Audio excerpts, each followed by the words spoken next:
Greetings Arsenal Nation and fans of Arsenal Football Club. My name is Matt Stapleton and I'm here with the legend that is Robbie Lyle. Most of you know Robbie as the host of AFTV, but today the tables have turned somewhat and we put Robbie on the spot to ask him a few questions. Some of them a bit edgy, going on to personal, but to get a bit more introspective of the man himself behind the movement that is AFTV. I'll start off with the first one, Robbie. Your bio says you're born in London. Whereabouts? I was born in northwest London, so Harlesden way. Okay. Yeah. So that's where my parents first come to this country. Oh really? From where? Jamaica. Okay. Right. That's where they settled. Yeah. So yeah, I was born in that area. Do you have an opportunity to go back home and to Jamaica? To Jamaica. Yeah. You know what? I haven't been for a few years, but I used to go very regularly. I used to. Especially when I was in the music business. I used to go out there a lot. We used to have like a sound system as well, so I used to go out there and cut dub plates and stuff like that. Yeah, man. Well, really interesting you say that because your Wikipedia page says that you were at once host of BBC Reggae Radio, is that I true? did. I used to have a program called The Crucial Robbie Reggae Show on BBC Three Counties Radio. It's really very successful program at the time. Okay.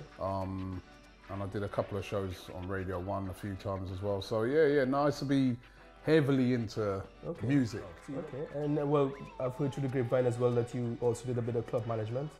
So I did a bit of club management as well. Yeah. How was that anyway? For the time it was good, again, because what it is, I used to promote a lot of events. Okay. So when I was young, I used to, I say when I was young, hopefully I'm still young. But when I was much younger, I used to promote lots and lots of events.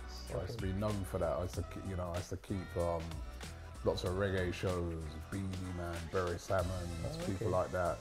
R&B shows. I remember doing a big show with Neo and people like that. Yeah. So I used to promote a lot of events. So and then sort of the natural progression came to. I owned a nightclub one time for a little bit, and I managed a nightclub. I took a nightclub that was like really like on its knees and turned that into a really successful club. Okay. But that nightclub game is hard, man. Yeah, it's hard. I know. It's a very hard game, you know. There's a lot of pressure involved. There's a lot of pressure involved. There's a lot of you can be doing a club and you can make it really successful, but especially in England, there's a lot of outside things that can derail that. And one little thing can be the catalyst. Trouble, you got to deal with police, licensing. I've done some party promotion in the past, so I know what you're talking about. Headache, man, headache, trust me, you know what I mean? But it was good, it's a good experience, man. Everything I've done, it's kind of, I look on it, it's like, it's kind of been leading up to a lot of this. Experience. So. And you've been a Arsenal supporter through and through? Yeah, and I've been Arsenal supporter all that time. I remember, I was saying to a friend of mine the other day, I remember I used to go to games, right? So them times when I was doing the music, I'll be going to games and a lot of like the guys I used to hang around with, they'd be like, we are got. You and this football thing, I always have got football and them, in them days, black people especially, we only watch football on TV. Yeah. You never used to get a lot of black people going to games because there used to be a lot of racism at football. Okay. Well, so that's why in the Caribbean, we didn't really get much of the English games apart from the FA Cup. Yeah. A lot of what we saw on the Sundays when we had Sunday lunch or whatever, and you might get a game on, would be Italian football. Really. Yeah. Even there was a lot of Italian football at first being showed over here as well. Okay. But I'd always had that. My cousins took me along to Arsenal when I was in my team, you know, and they took me to like my first game, and I was just bitten from then. And you know, I used to go to as many games. You know, in the early days when I was doing so much music, I couldn't always get to every game because, you know, I'd be up and around the country or I'd be abroad doing shows and stuff like that. But once that kind of died, and then when I was doing my reggae show as well, it was on a Saturday at first, so I found it really difficult to get to games on a Saturday. And in those times, there was a lot of games used to be 3 o'clock kickoffs. So I used to find it a bit harder to get to games. Sometimes I could get to games if there was in London and just about get back in time. Other games I couldn't get to, but then my show switched to a Sunday, and that's when I was like, and I was able to get my season ticket at Highbury and go to a lot more games. So yeah, I've been watching Arsenal for, you know, a long time now, and to be able to do what I'm doing, you know, now it's like your passion and your hobby. It's a real blessing. You know, it's a real blessing. Now, this is where I mentioned before at the beginning that there may be a few questions that are a bit touchy. At one point, Arsenal Fan TV and the transition to AFTV.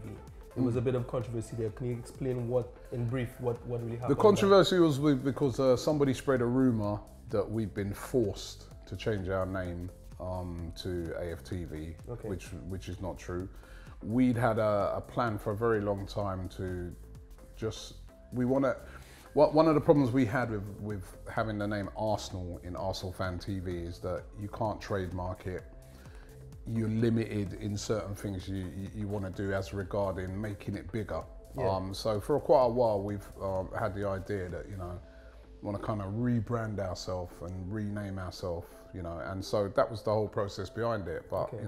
It's post rebranding. Then, has that brought AFTV closer to the club itself, and I don't think it's always seen as sort of a rebellion in the corner. Yeah, I think we're still a bit of a rebellion. You know what I mean? Yeah. The thing is with the club is that I don't have a bad relationship with the club. We're not close. I'd have to admit, because Arsenal Football Club, they're getting on and they're running their thing, and we're doing our thing, and I kind of like to have a neutral standpoint in what we're doing. In that sometimes, if you're too close, then you can be influenced too much, yeah. Right? And I feel that the position that we take, where we're very respectful of the club, and I feel the club are very respectful of us. I think it's the right position, because we're able to still give fans a voice without undue influence on it. I'd say. I would like, if I was being honest, I'd like to be even slightly bit closer to the club in being able to get more interviews from players and stuff like that. But it's very difficult. Not just Arsenal. We have players who are fans of AFTV. Yeah. But it's so difficult. It's not just Arsenal. It's the Premier League clubs nowadays. They're so insular. Yeah. When it comes to protecting their players and stuff like that. And I know I respect they've got to protect them, but I just feel that, and this is a problem, as I said, with all the Premier League clubs, they need to be a bit more open with the fans. Yeah, because the fans are paying, and without fans, I was watching a game the other night. England were playing Croatia. Yeah. And it was played behind closed doors. Yes, I saw that game as well, yeah. Did you watch that game? No atmosphere at all, yeah. Deadest game in the history of football. 2 hours of my life, I can't get back. And you know what? Even if it had been good on the pitch, it would still have been dead, because there was no fans in there. And that, to me, when I watched that game, summed up the importance of fans. Of course. That it doesn't matter how brilliant the game is on the pitch, if those fans are not in there watching it, it's a dead game. Well, funny you say that.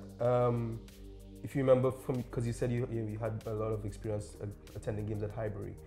It used to be referred to as a library at one point. It did used to be referred to as a library. Now, do you think we have kind of, in moving to the Emirates, and now that we've been there for so long, have moved away from that sort of stigma of being a sort of non-engaging fans? Arsenal fans are seen as sort of the quiet, non-threatening, I don't think we ain't seen as quiet no more.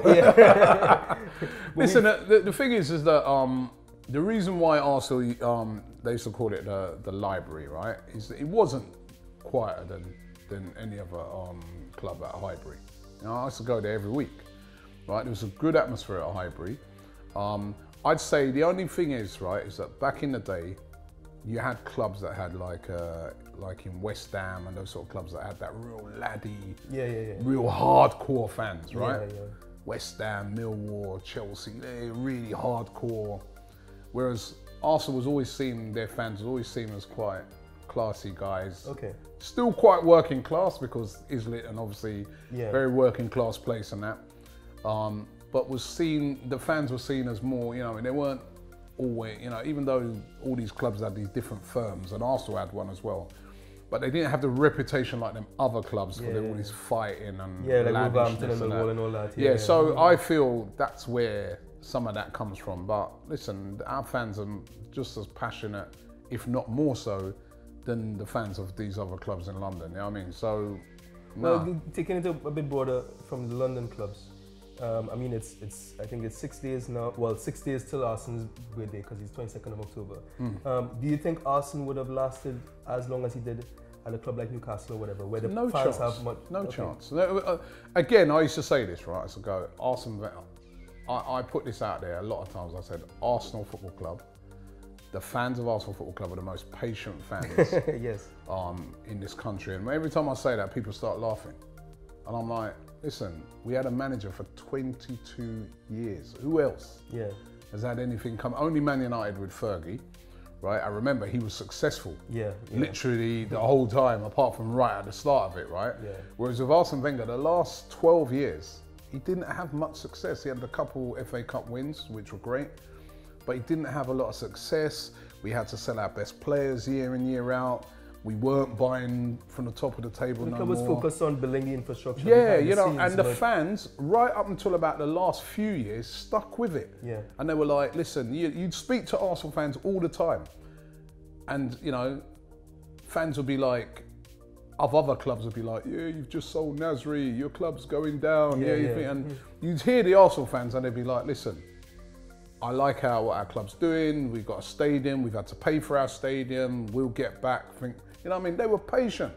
But it's when I think it started to turn. It was when the fans started to realise that actually it's been paid off now. Stadium's paid off. We're still selling our best players.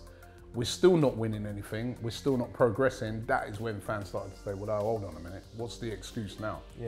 But I don't think there's a lot of fans from other clubs that would have had the patience that the Arsenal fans showed over the years. Chelsea wouldn't have had that patience, would they? They would have sacked about 10 managers.